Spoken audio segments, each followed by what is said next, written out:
The Sealey TS01 bench or vice mounted sheet metal folder. The Sealey TS01 is a sheet metal folder designed for use on sheet metal up to 2 mm thick. It can be vice mounted or fitted to your workbench with the mounting plate supplied.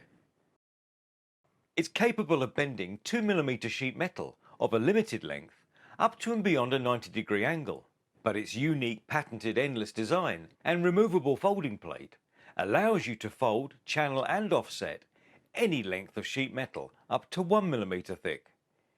These features make it the perfect choice for creating long repair panels from one piece of metal, such as car sill repair panels, valences and pan panels too. It has an adjustable fold plate that enables it to achieve the cleanest folds possible. These invaluable features make the TS01 the perfect choice for DIY home restoration projects, professional classic car restorers or sheet metal fabricators. The Sealey TS01 bench or vice mounted sheet metal folder.